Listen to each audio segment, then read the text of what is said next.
ஒரு பொண்ணா இருக்கிறது எவ்வளவு கஷ்டம்னு தெரியுமா? ஒரு நாள் கூட மூச்சு விட முடியாது. பெருசா வந்துட்டான் கிளாஸ்ட்ரோபோபிக். கல்யாணத்துக்கு முன்னாடி அப்பா அம்மா ரூல்ஸ் ஃபாலோ பண்ணணும், கல்யாணத்துக்கு அப்புறம் புருஷனோட அப்பா அம்மா ரூல்ஸ் ஃபாலோ பண்ணணும், அப்புறம் குழந்தை பெத்துக்கணும், பொண்ணா பிறந்தா இன்னும் குழந்தைங்களை பெத்துக்கணும். How does it matter? It's just 9 months per child. உங்க ட்ரீம்ஸ், உங்க ஆசைகளுக்கெல்லாம் குட் பை சொல்லிடணும். அதுக்கு மேல பஸ்ல போனாலும், நடந்து போனாலும், ஜிம், மால் எங்க போனாலும் ஆம்பளைங்க பொண்ணுங்களை இது வரைக்கும் பாக்காத மாதிரி பாப்பாடுங்க. கண்ணை பார்த்து பேச தைரியம் இல்லன்னா கூட்டத்துல அவங்க கையால அவங்க வேலையை செஞ்சுருவாங்க. ஐட்டம், கட் பீஸ், பிகர், குதிரை, நாங்க என்ன மாடுங்களா?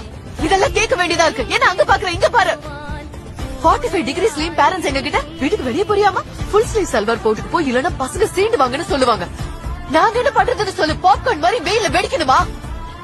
இப்ப புது ட்ரெண்ட் வேற, போட தொடர்ந்தா nude pics. Public service announcement dear men, பொண்ணுங்களான எங்களுக்கு உங்க நியூட் பிக்ஸ் பார்க்க இன்ட்ரெஸ்ட் இல்ல. So just zip it up. சோஷியல் மீடியால ட்ரோல் பண்றது, ஸ்லட்டன் கூப்பிடுறது, ரேப் த்ரெட் குடுக்கறது, அப்புறம் ஏன் பிளாக் பண்ணீங்க சிஸ்டர்? சோ யாரு தப்பா நடந்துக்கிறது? பசங்க. யாரு பொண்ணுங்களை சேர்ந்துறது? பசங்க. ஹராஸ் யாரு பண்றது? பசங்க. ஆனா யாரோட ஃப்ரீடம் போது? பொண்ணுங்களான எங்களோடது. நாங்க ஒண்ணு இங்க ஜாலியா போய் சொல்லல. அவன் நாங்க வீட்டுக்கு தெரியாம வெளியே போவோம் தான். ஆனா அதுக்காக எங்க கேரக்டர் சரியில்லைன்னு அர்த்தம் இல்ல. ஒரு தடவை தான் வாழ்க்கை கிடைச்சிருக்கு, அது வாழ முழு உரிமை இருக்கு.